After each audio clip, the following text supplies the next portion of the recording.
Fairly, fairly recently published, in August of this year with a cutoff date of the literature in July of last year. So fairly robust and up-to-date guidelines, and they've been hotly anticipated because the most recent ones prior to this were 10 years old, 2015, and getting a little bit out of date. So what we plan to do tonight is take you through a summarized view of the 2025 guidelines and outline some areas which are both new to the guidelines, but also some areas which have changed. And what we're going to try and do is not put our personal bias or spin on these, but simply present the facts and what they have actually discussed in the guidelines and their rationale for doing so.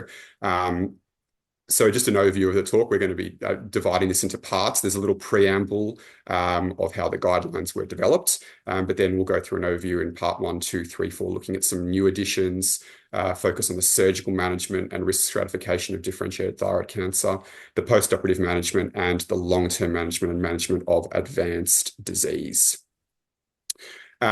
Sorry, that's the only slide. That's okay, no worries. So to start with, I thought I'd talk a little bit about how these guidelines were developed, and it's quite a rigorous process. They're structured and evidence-based, and there's 84 recommendations and almost 1,500 references involved. The theme right throughout these guidelines is that this is used to inform decision makers who are looking after patients with differentiated thyroid cancer with a slant more, so again, building on previous years, to minimise harm and reducing overtreatment in low-risk thyroid cancer patients, but also ensuring that all of the new updates and new information that we've had, particularly on molecular and biomarker testing, has been incorporated into these guidelines and management for higher risk cases. The guidelines themselves use the data framework, next slide, and basically the guidelines were made to enter into these guidelines. A patient needs to be diagnosed with a differentiated thyroid cancer or have a recurrence. The guidelines then move through identification of the best treatment options when multiple treatment options are available, then assessment for the response, and in particular using the risk assessment tools throughout these guidelines to define whether more treatment's needed or a patient can enter surveillance. The intention for these guidelines is for the clinician to use this framework from diagnosis through the patient's entire disease course, with still the flexibility of an individualised patient care. So the American Thyroid Association is obviously an American-based entity. So these guidelines were primarily developed for the American population, but with applicability to a broader international community, as they recognise that their guidelines are sort of quite widely dispersed and used amongst many countries around the world, but has predominantly been developed for the American population and sort of how thyroid surgery and thyroid cancer is managed across the American health system, with that initial focus in mind. As guidelines, they're not meant to be prescriptive, but they're ideally meant to complement the clinical judgment that we already have, that is being built into our clinical practice. But it's more highlighting on the shared decision making, which has been a strong element throughout the last sort of decade, at least, in thyroid cancer. A new addition to this guideline is a focus on patient survivorship and their quality of life, which is something that's definitely come out in the literature in the last 10 years. One specific thing that people would notice if they've read the guidelines cover to cover, which is quite a long read, is that different to the 2015 guidelines is that the thyroid nodules have actually been separated from this guideline. So 2015, it took us right from the beginning of the workup and diagnosis of a thyroid nodule from their ultrasound imaging, FNAs, etc. This was just too much for this guideline. So the ATA decided to actually separate them, and this guideline does not have any input on thyroid nodule workup. That is actually something that is being worked up in a separate guideline with a publication date, hopefully later this year. So this just focuses on the diagnosis of thyroid cancer once this is already established.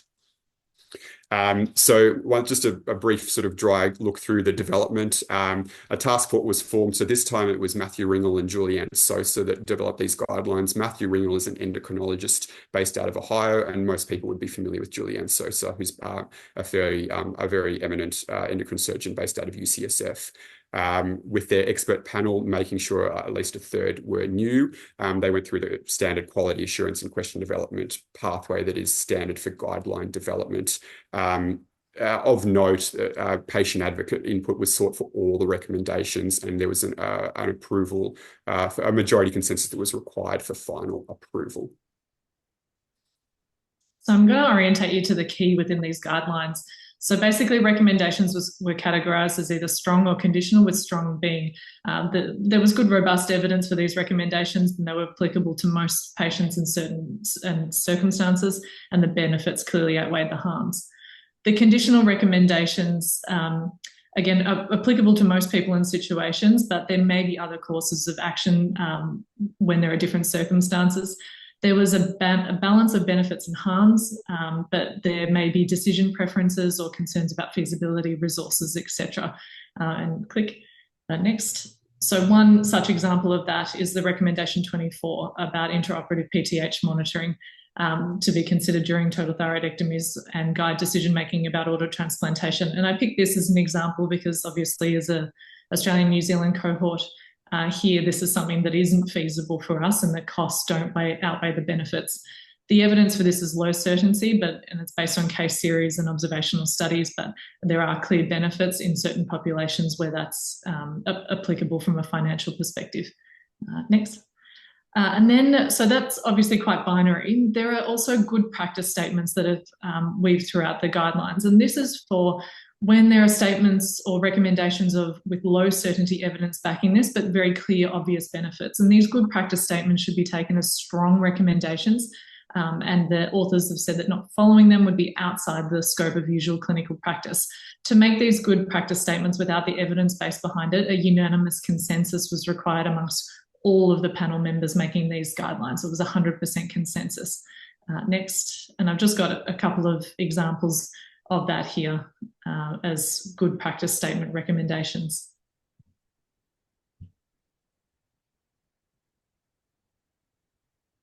All right, so onto the meat of the Journal Club tonight. So we're going to start with the new additions to the guidelines, and we'll try and get through these ones quite quickly, but we just wanted to highlight that these are there's some elements that are completely new to the 2025 guidelines that weren't there in the 2015 guidelines for certain reasons. So just worth a quick highlight on some of them, but won't be a great focus of tonight's discussion.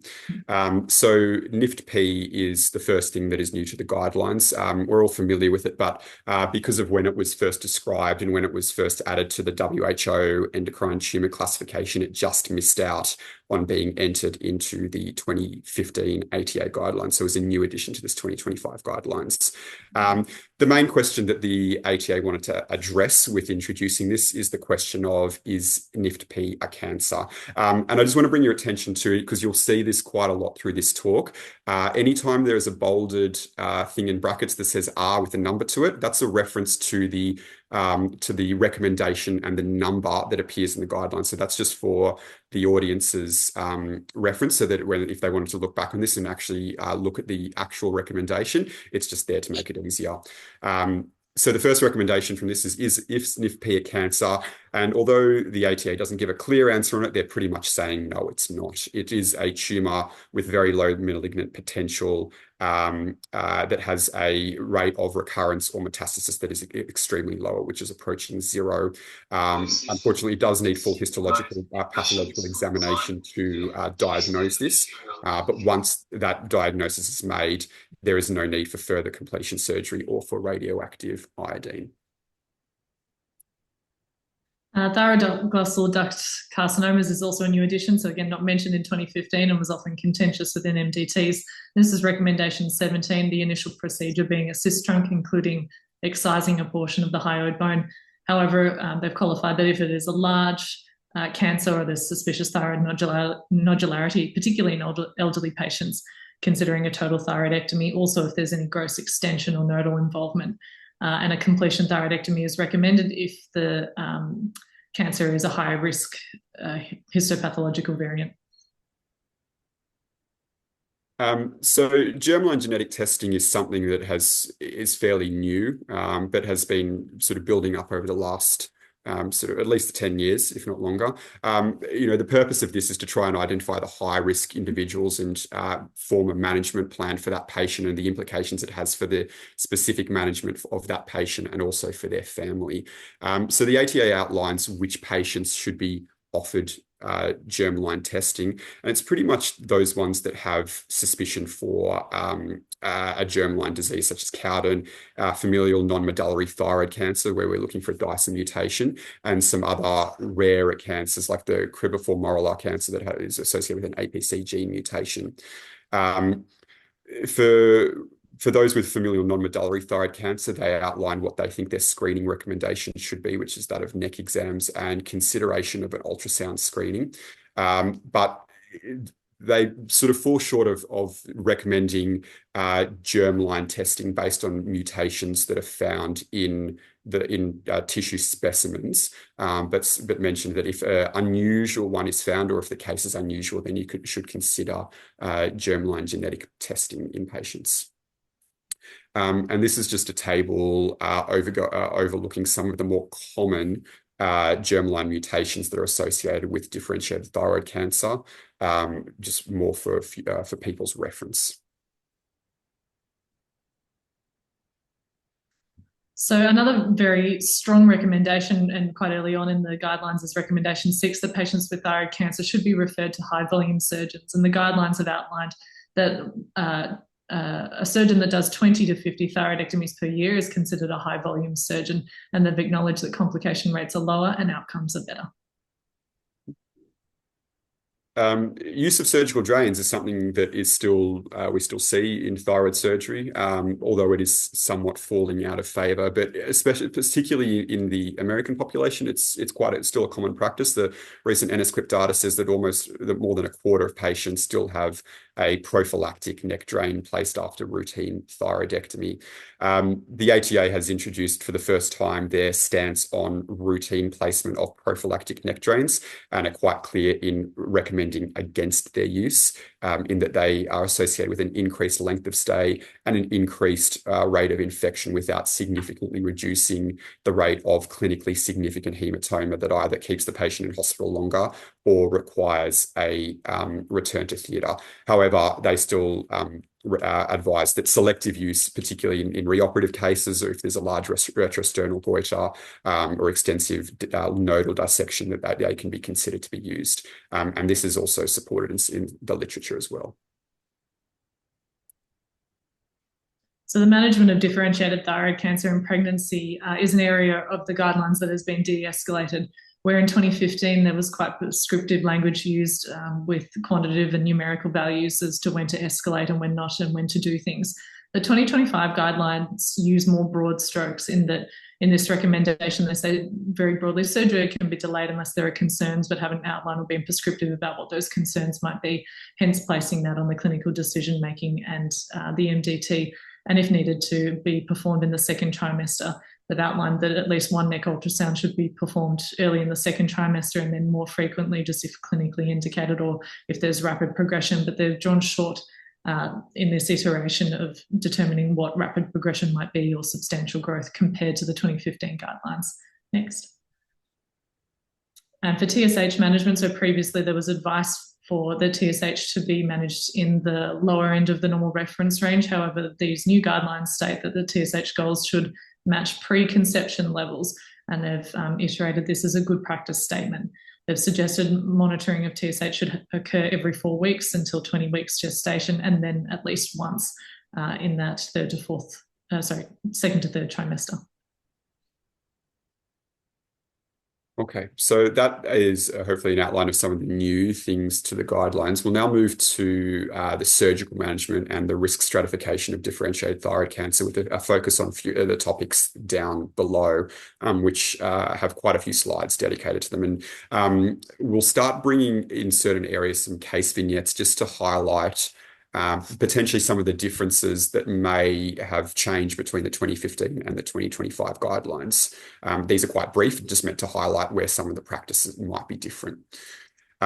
So active surveillance, once again, this is not a new concept. This is not a new entity. It's been practiced for at least the last 10, 15 years, particularly in areas such as Japan and Korea, where a lot of our evidence body comes from. We all know that small papillary thyroid cancers are somewhat indolent, and they can be easily followed up for long term with minimal risk to the patient. And even though we're all high volume surgeons, thyroidectomy still carries risks and morbidity to the patient, some of which we still can't completely sort of elucidate. So recommendation 11 from the new guidelines is that active surveillance is an appropriate management for patients with T1A, so that is 10 millimeters or less, clinically node negative papillary thyroid cancer. But we should always make sure that patients are appropriately counseled, and this is a shared decision-making process that patients embark on. There is some data in the literature about active surveillance for cancers greater than a centimetre. It might even be safe up to 2 centimetres, but the ATA falls short of recommending it for the T1B cancers. There are several situations where active surveillance is inappropriate, some of which I've outlined here, and most of those that we would be familiar with. In terms of how to monitor patients on active surveillance, they require regular ultrasound, so initially 6-monthly for at least 1 to 2 years, and then annual ultrasonographic surveillance thereafter. The role of measuring their thyroglobulin and thyroid antibodies has limited or no role. In terms of when to transition from surgery, what they outline is that there's growth. They mentioned 3 millimeters or more. If there's obvious evidence of lymph node metastases or extrathyroidal extension, or there's certain patient factors that mean that active surveillance is no longer feasible or an option. They do also discuss some of the adjuncts to active surveillance, so that of ablation in the different forms. These have similar criteria for active surveillance, but given that the patients still require long-term follow-up and there's usually no formal histology, it's hard to approve complete tumor eradication, so this needs to be undertaken with caution. So just as a brief case vignette, this is an ultrasound of a 55-year-old lady who had a small thyroid nodule that was picked up on a trauma CT. It was a 7 millimeter TIRADS 5 nodule, and she ended up having a biopsy that showed that it was a Bethesda 6, so a PTC. She saw a surgeon, and surgery was discussed and active surveillance was discussed. But given that this is an intrathyroidal PTC, the patient was well educated, they could easily access follow-up and attend follow-up and had no anatomical or patient factor contraindications, they were deemed suitable for active surveillance. And just before we get into the next slide, I just want to bring to your attention the 8th edition AJCC TNM criteria, which once again are not new. They've been around since, I think, 2017 they came out, but are new since the 2015 guidelines. Not a lot changed other than the differentiation between extrathyroidal extension in the T3 subset, but we will be referring to this quite a lot, so please make note of it if not already familiar with it.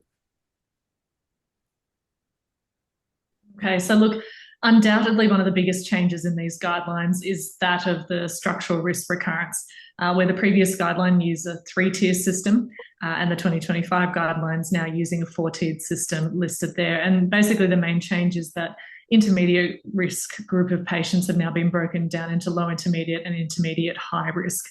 Yep, we can go next slide. So we've gone from this grayscale figure risk stratification of increasing risk to now, next slide, this technicolored figure where the different differentiated thyroid cancers are clearly outlined. It's quite a lot to digest. There's obviously a lot more going on in this, and when it was published, I don't know about other people, but I have this printed out next to me during all my MDTs, and I'm constantly reading content heavy. It does provide, however, more granularity for some specific histopathological factors and there's corresponding risk. However, the authors, when they publish this figure, have intended for it to be used in conjunction with other things specific to the patient, such as their AJCC TNM stage, their postoperative thyroglobulin level and other risk factors as well when determining a patient's overall risk. So the emphasis here is that the risk of recurrence is dependent on coexisting factors rather than a simple factor alone. But I'm going to go through some of these factors and really dissect them and highlight what's different and what's changed. So this, I'm going to be talking about multifocality to start with. And here I'm outlining, firstly, discussing micro-PTC. So remember, any cancer, papillary thyroid cancer that's less than 1 centimetre. So the 2015 guidelines outlined that unifocality represented a 1 to 2% risk and multifocal being a 4 to 6% risk, again, for micro-PTCs.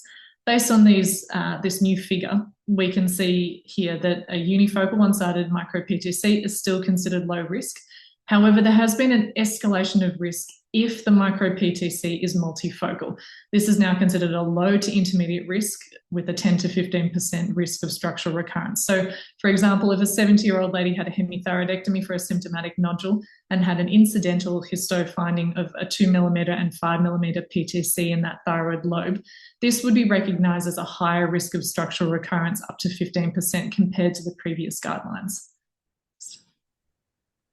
Now moving on to talking about multifocal PTC. So I'm going to specifically now mention any papillary thyroid cancer that's more than 1 centimetre. So there wasn't really a mention in the 2015 guidelines about multifocality other than recognising that this may confer higher risk because of a field change.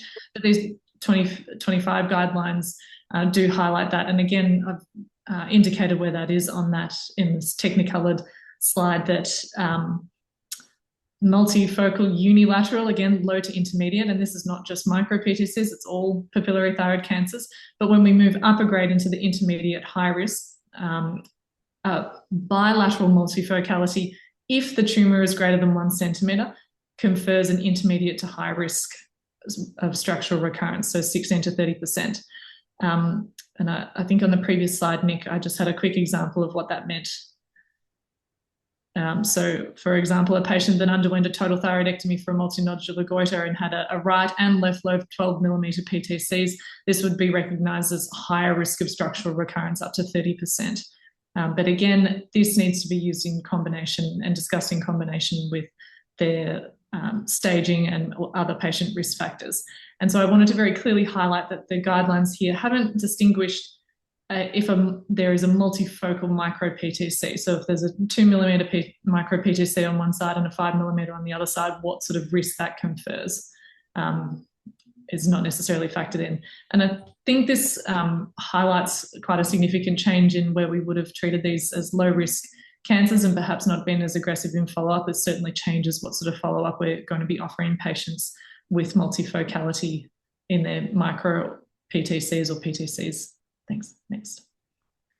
Moving on now to vascular invasion. So this is highlighting here for PTCs, the guidelines haven't changed. So it's the risk of structural recurrence is the same as previously, being that of 16 to 30%.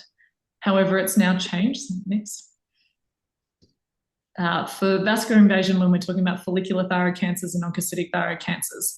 So in the previous guidelines, minimally invasive was seen as a 2 to 3% risk and extensive vascular invasion, 30 to 55%.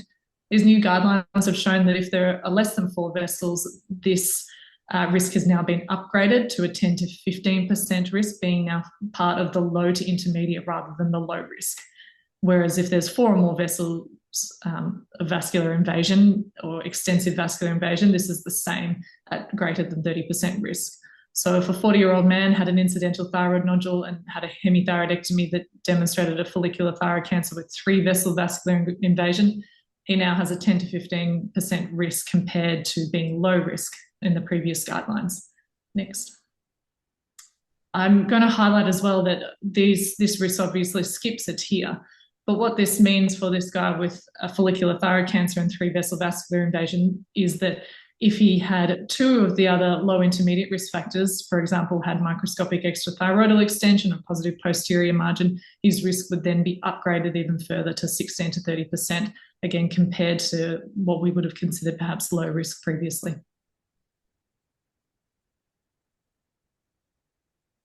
So I thought we'd pause now for any comments or questions regarding what we've discussed thus far. Does anyone want to comment on anything. I'm really interested that multifocality, such tiny cancers upgrade your risk so strongly. Although the guidelines really recommend surveillance for that rather than necessarily more treatment, but I think we're coming to that shortly. Is that correct? Anyone got any comments?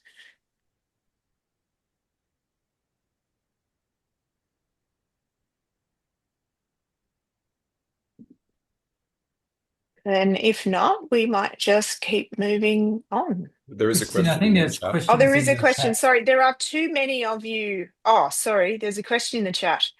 Have you guys got the chat? Was the bilateral multifocal related to needing more than one cancer in each lobe, or can it be one cancer in one lobe, I suppose you mean, or one in each lobe?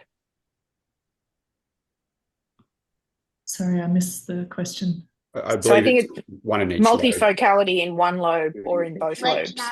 Yeah, what I meant is, does it need to be with the example you had before was, I think, a 12 mm cancer, one in each lobe, but is that considered to be multifocal per lobe, or is that unifocal per lobe? Because it's not multifocal per lobe, if that makes sense.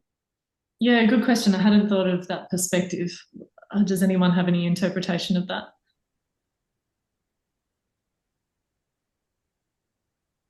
I think in your earlier guidelines, it did talk about multifocality in the sense of if it was one cancer per lobe, that was a higher risk than if it was two cancers in one lobe. And I suppose when we think about it, it represents an overall field change within that thyroid, and that would, what we know from a development, that there are clearly changes in both lobes of the thyroid that are conferring increased risk of cancer. So perhaps that should be taken as multifocality, even though it's one cancer in either lobe. I think we might ponder that thought and then get to the surveillance part and come back to it, because I think where we're all heading to is, what do I do if I've only done a hemi and I've got more than one micro PTC, versus what do I do if I do a total and I've got more than one PTC or micro PTC? And I think the answers might be somewhat different. Right. Unless there's any other questions, there's too many people to see hands. So yeah, the chat's good too. I'm monitoring that. So moving on to discussion about lymph node METs. Click next. So there's a couple of different changes that I'm going to highlight, some de-escalation, some the same. This first recommendation is the same, that any patient with five or less lymph nodes with less than 2 millimeter deposits is considered low risk. And this is an example of a slight de-escalation, but any patient with more than 5 lymph nodes involved previously conferred a 20% risk, and now it's considered low to intermediate at a 10 to 5% risk. If there are any lateral neck nodes, this is mentioned as an intermediate to high risk at 16 to 30%. And again, same as previous guidelines, any lymph node greater than 3 centimetres confers a 30% risk of recurrence. And newly mentioned is extranodal extension by itself confers a higher risk of recurrence at 30%, whereas previously needed to be extranodal extension and 3 or more lymph nodes involved.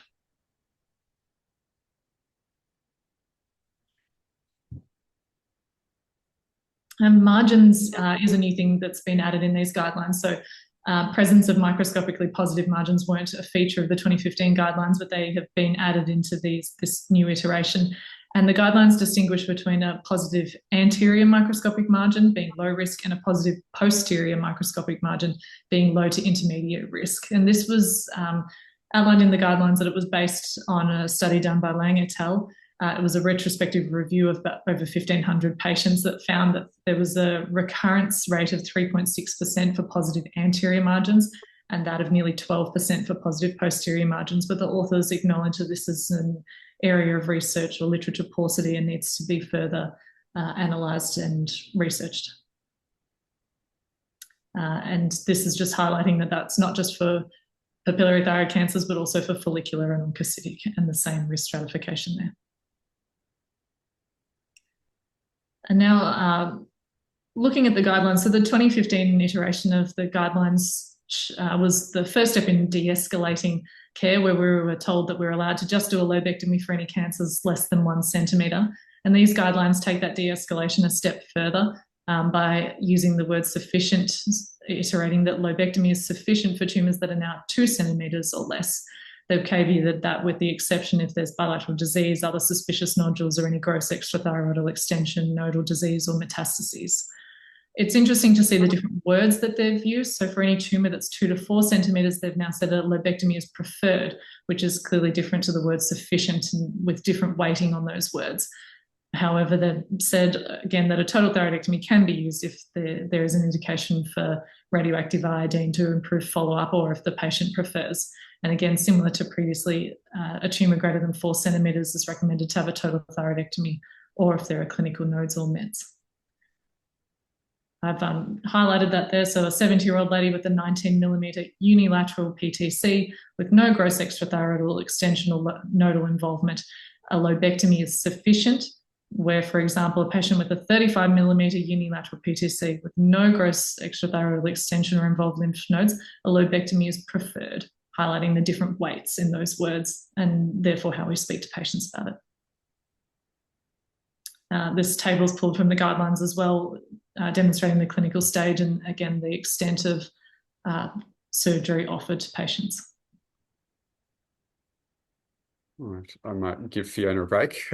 And we'll move on to another controversial area of the guidelines, which once again highlights the nature of their de-escalation of care, and that's in the management of the central neck, specifically focusing on prophylactic central lymph node dissection. We're not going to focus on therapeutic because those recommendations have not changed and they're fairly obvious. But the management of the clinically node-negative neck is still an area for controversy. We know that papillary thyroid cancer has a high rate of nodal metastases, 30% up to 50% if you use immunohistochemistry and if you look hard enough. But we're not sure of the long-term significance of these. And there are 2 clear schools of thought amongst thyroid surgeons, and that's people who sit on the prophylactic central neck side and people who sit on the therapeutic central neck side. And both will be able to easily rattle off the pros and cons of their approach. But the supporting data for both approaches is heterogeneous and conflicting.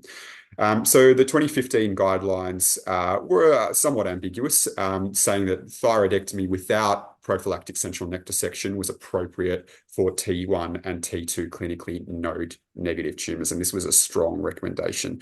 But prophylactic central neck dissection could be considered for T3 and T4 tumours, although this was a weak recommendation. Once again, the wording is somewhat interesting, but we move to now the 2025 guidelines, with the recommendation 19, and the ATA have taken this a step further and actually seemingly quite against prophylactic central neck dissection. So they say that prophylactic central neck dissection should not be performed for most T1 and T2 tumours, remembering that these are tumours measuring up to 2 centimetres, and this is a strong recommendation. But prophylactic central neck dissection may be considered for T3 and T4 clinically node-negative tumours. So those of T2 is up to 4 centimetres, so T3 is more than 4 centimetres, and T4 is obviously has extrathyroidal extension, but one having to weigh the risks and benefits of this. So the rationale that formed this is that we know that patients who undergo prophylactic central neck dissection do have a lower recurrence rate, but despite what some literature will say, there is a clearly higher morbidity associated with prophylactic central neck dissection, and it is associated with needing more radioactive iodine and higher doses. And one study looked at the number needed to treat to prevent recurrence for patients undergoing prophylactic central neck dissection, and that number was 31. And despite which approach is taken, there is no survival benefit for either approach. I think this remains an area of controversy, but that the recommendation should be considered in light of the target audience, remembering that these are American guidelines and are pitched at the American surgeons who do thyroidectomies, the majority of which would be considered to be low volume surgeons by the ATA's own recommendations.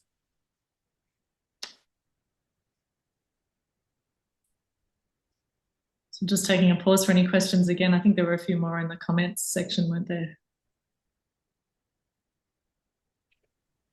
Yeah, I think the question, maybe Bill and Lawrence are both getting to this, is the way you risk stratify the nodes before you operate now is becoming more important.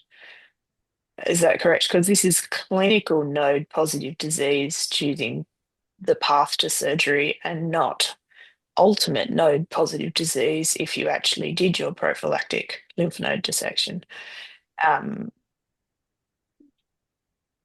Which for some people in this group will be a departure from their practice.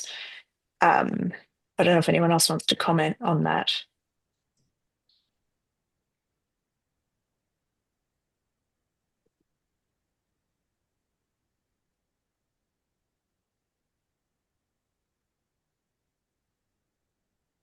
Christine, it's Bill Fleming here.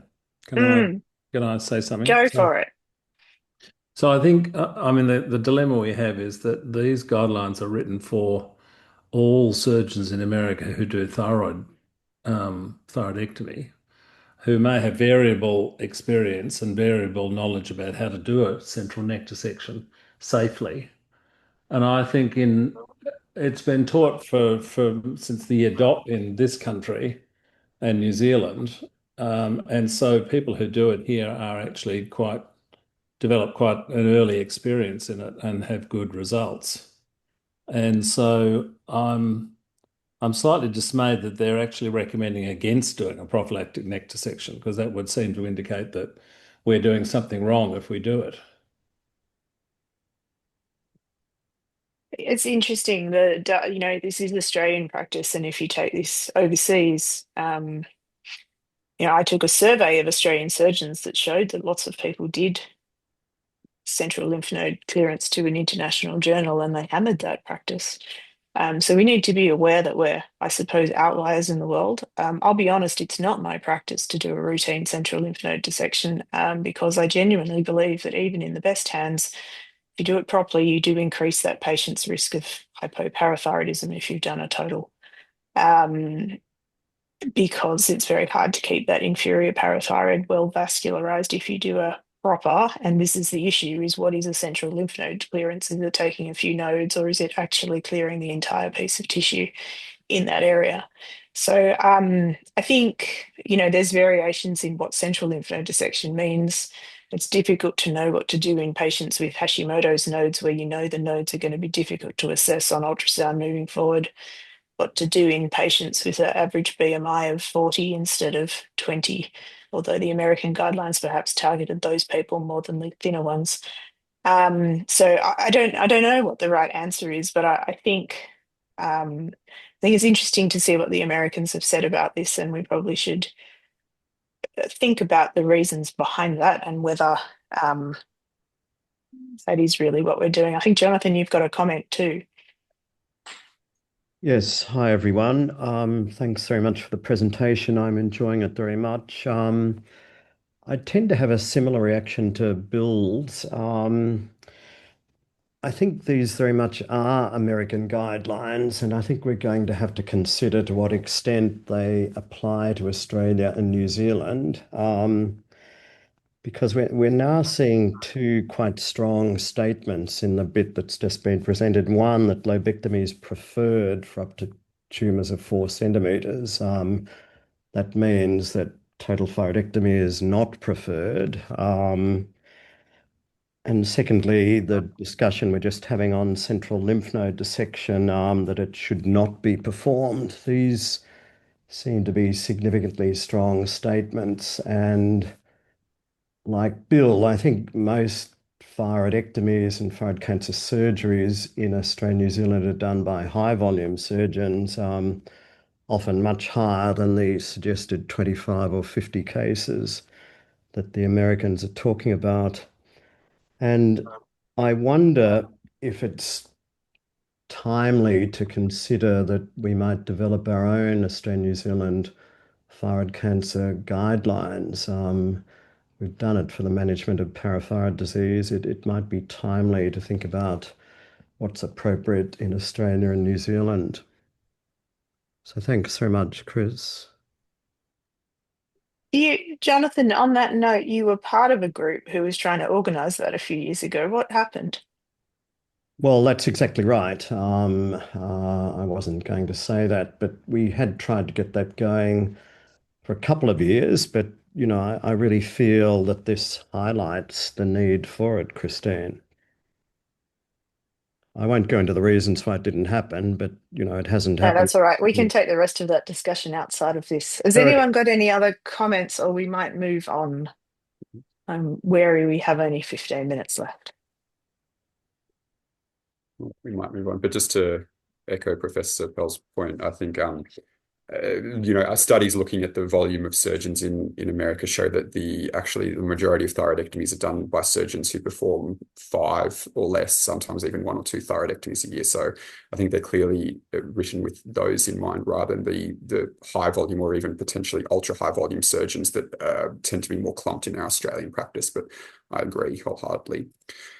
So we will move on to the next section, which we now move away from the surgical management of thyroid cancer and are going to go into the post-operative management. And this may be areas that, depending on your practice, that you are doing as a surgeon or potentially having our endocrinology colleagues assuming that role and taking that over. But nonetheless, I think it's still important to have an understanding of the post-operative management, and certainly as we move into part 4, sort of the long-term management for the high-risk disease as well.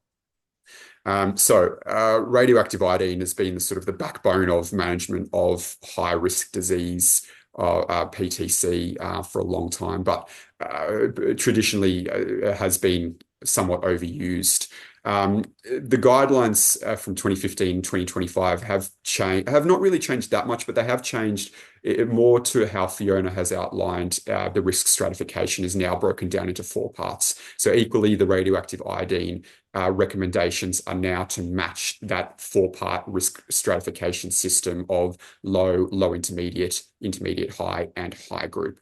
So the low and the high risk group have not changed. So in the low risk group, the recommendation remains that adjuvant radioactive iodine should not be routinely recommended. And in the high risk group, it remains that it should be routinely used. But the low, intermediate, and intermediate high groups are ones, it's the grey area and the ones that always come up for discussion at every department's MDT. It's where a radioactive iodine should be considered to be used, and the same wording is used as the 2015 guidelines. They have discussed newly some guidelines on how to prepare for radioactive iodine, which I think is worth a mention. In 2015, the discussion was on whether Thyrogen, so recombinant TSH, was acceptable for use. And they discussed that this was acceptable for low and intermediate risk cancers, but there wasn't enough evidence at the time of the 2015 guidelines for this to be recommended for patients with high risk disease, and certainly not enough to recommend it for distant disease. That has now been adequately studied. So the new 2025 guidelines have stated that Thyrogen is pretty much preferred for all cases of adjuvant radioiodine ablation. But if patients do have distant structural disease, T4 withdrawal can still be considered. So using as a case vignettes to highlight potentially where things have changed. Looking at a lady who's had a total thyroidectomy for 22 millimeter PTC, and the histology comes back showing a positive anterior margin with some minor extrathyroidal extension. Does this lady need a radioactive iodine? So as Fiona's already mentioned, in 2015, some of these elements were not completely encompassed by the risk score stratification, particularly the microscopic margin status.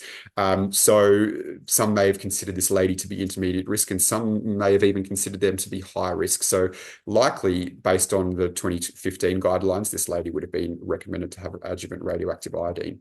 With the new 2025 guidelines, there is a clear pathway for this patient. The microscopic ETE and the anterior margin places this patient in the low intermediate risk. So radioactive iodine should be only considered in this patient. This is a table that's pulled directly from the guidelines, showing how the categories are broken down and whether radioactive iodine is recommended or not, and roughly the recommended dose to be given. So I'm now going to move on and talk about TSH suppression. So we remember this table represented in the 2015 guidelines that went through some different risk factors and then gave indications about no suppression, mild suppression, or moderate or complete suppression of TSH based on the patient's response. However, the new table and the new guidelines recommend that very broadly that this is dynamic and individualized, and we really should only be aiming for completely suppressed TSH for high-risk patients, and for all other patients to have a TSH in the normal range, particularly for lower intermediate risk patients. They've, I'll show the next table shortly, that mentioned that we can have a look here, that I wanted to highlight here that what an excellent response is in patients post-total thyroidectomy with RAI or without RAI, and what we should be aiming for when we determine a patient has an excellent response. And next, so to highlight here that the only time that a TSH below the normal reference range is recommended is when a patient's response is partially incomplete, being biochemically or structurally. They've underlined here that in the guidelines that if there's progression of residual disease or any development of a new recurrence, only then targeting the TSH below the normal reference range may be reasonable. Next. And I wanted to highlight here, this is something, there's a bit of heterogeneity in practice about whether or not TSH should be suppressed post-hemithyroidectomy for differentiated thyroid cancer, and that's again not recommended.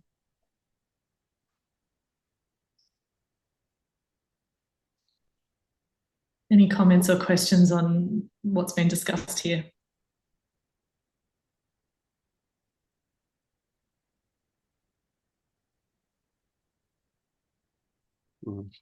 If not, we might move to the next part just for the sake of time.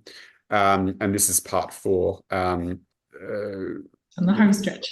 We're on the home stretch. So now we're now moving to long-term surveillance, which once again, as mentioned, this may be done by yourselves as surgeons, or it may be done by our endocrinology colleagues, but nonetheless, we should all be familiar with the current practice and the new changes. We know that papillary thyroid cancer or differentiated thyroid cancer can recur, sometimes even many years down the track, but often surveillance can be quite tedious, and it is a source of significant anxiety for patients, often more than we estimate as surgeons.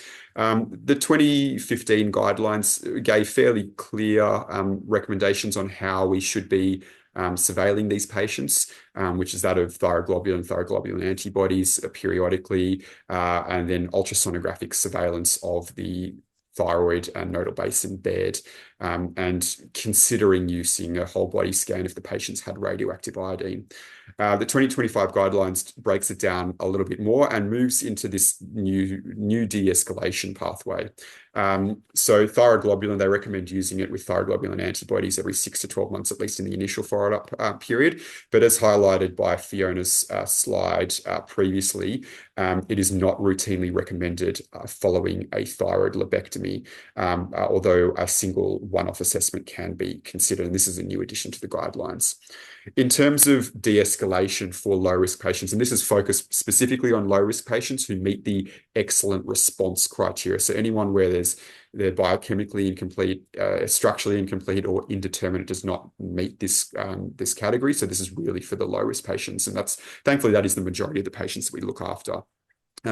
So for the low-risk patients who have had a total thyroidectomy with or without radioactive iodine, we can discontinue routine ultrasound after 5 years and then follow them up with biochemistry alone until about 10 to 15 years, after which they recommend that this is all ceased. If the patient has had a lobectomy alone, we can continue to ultrasound their remnant lobe and the nodal basins periodically every 1 to 3 years. And if a nodule is picked up, that should be surveilled as per appropriate nodule guidelines, such as ACR TI-RADS. And if a single postoperative thyroglobulin is not elevated, then no further ones should be performed. This is a table of the de-escalation pathway for those low-risk patients. So once again, it goes through what procedure they've had, a hemi, a total, with or without radioactive iodine, and all are meeting the excellent response. And by definition, if you've had a hemithyroidectomy, you must have an excellent response. What we are aiming for and when the thyroglobulin should be checked, their TSH aim, and how often neck ultrasounds should be performed. I think this is quite a good comprehensive slide, actually. Molecular risk stratification is something that is also new to these guidelines. there are many things that are coming into use in terms of risk profiling and getting molecular mutations on nodules, especially to help us with things like the Bethesda 3 and Bethesda 4 categories. But we're mainly looking for high-risk mutations and one that we can target with adjuvant treatment, should that be required in the adjuvant setting. Although it is important to acknowledge that recurrence in differentiated thyroid cancer is multifactorial. It is not simply reliant on the molecular risk profile alone, although this does play an important part.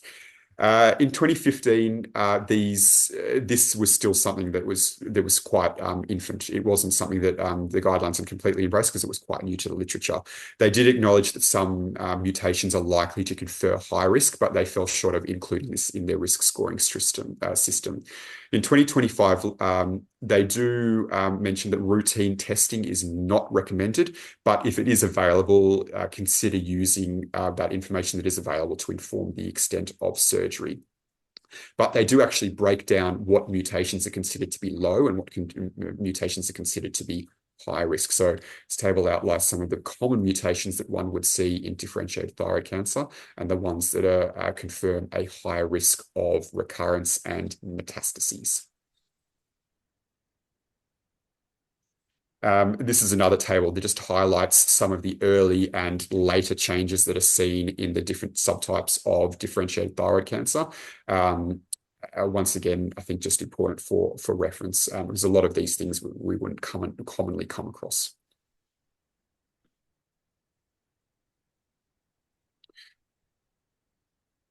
Moving on to part 5 now, which is our last part of the talk. We'll be looking at at high risk disease and management of recurrence and metastases, and also long-term survivorship.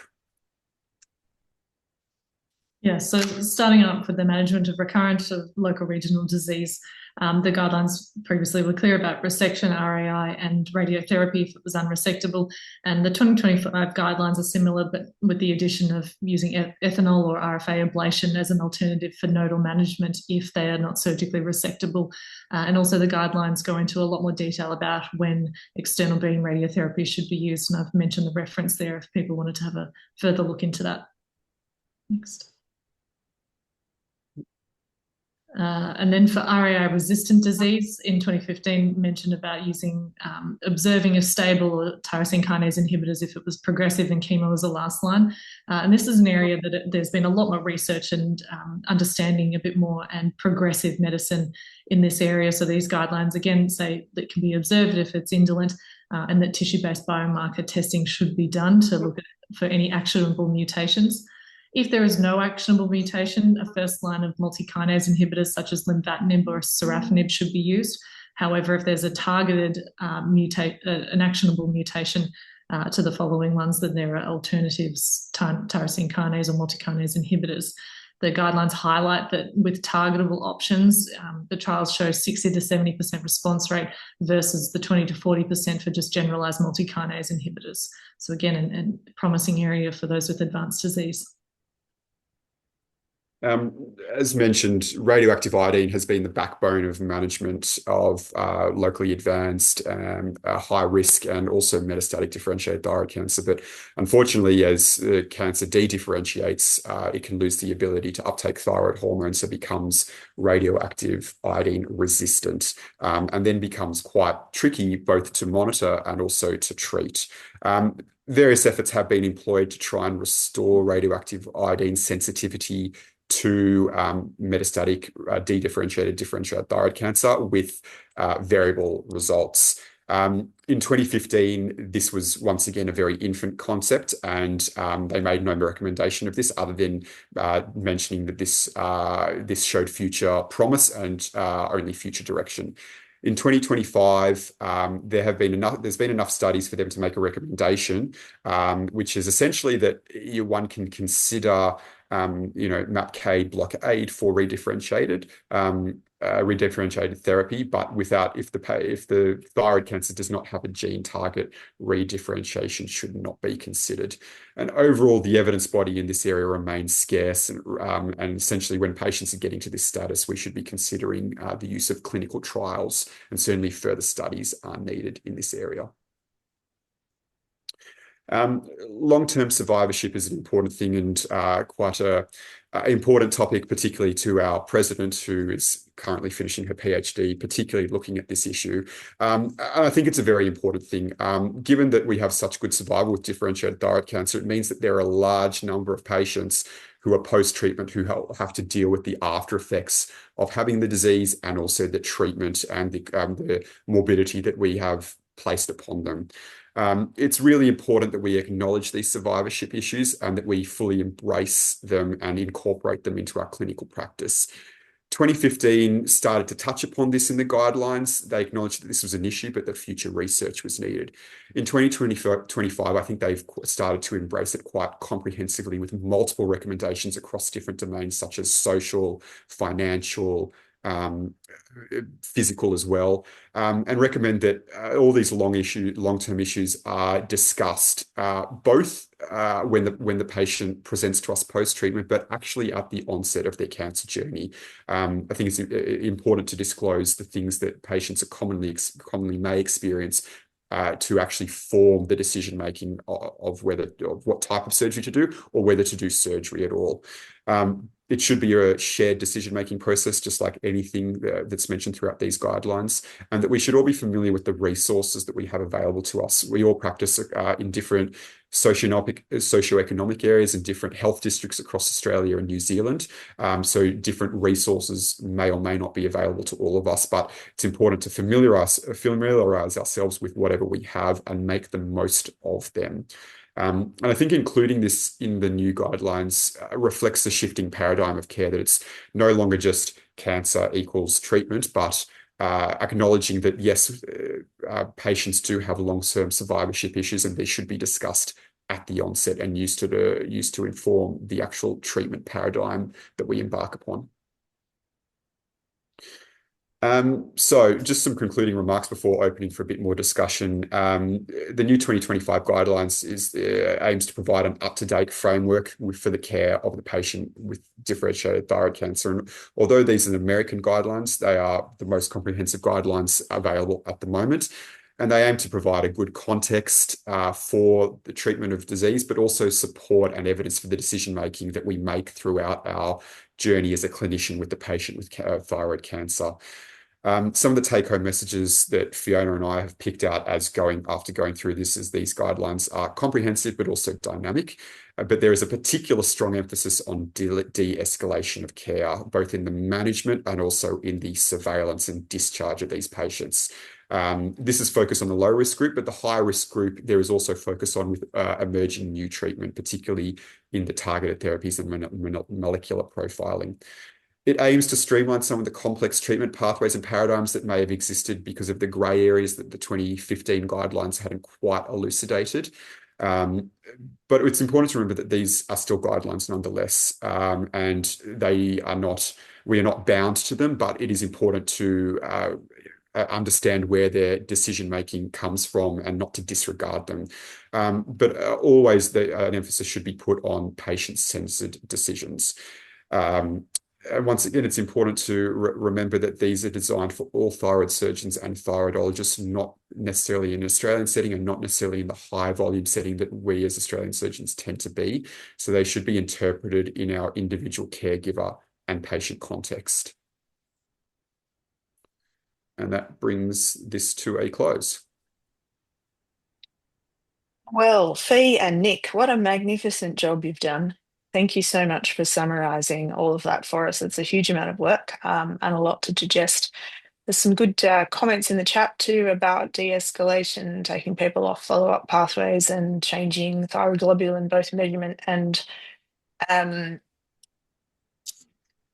levels in terms of surveillance. So I think we've all learned a lot tonight and digested a lot. We've had more than 60 people online over the course of the meeting, so it's been great attendance as well. But I'm going to wrap it up because it's 10 p.m. in New Zealand, and a lot earlier than that in WA. And so we'll have another one of these next year, and I'm sure hopefully they'll continue to be very good, and you've set the bar very high for you, Nick, so thank you very much. Thank you. And if technology is my friend, I will find somewhere to post the recording. Thank you, Fiona, and thank you once again, Chris, for organising this and for hosting it. And thank you all for attending and giving up your time this evening. Great. Thanks, everyone. Take care. Thank you Thank you. both. Well done. Thank you. Bye.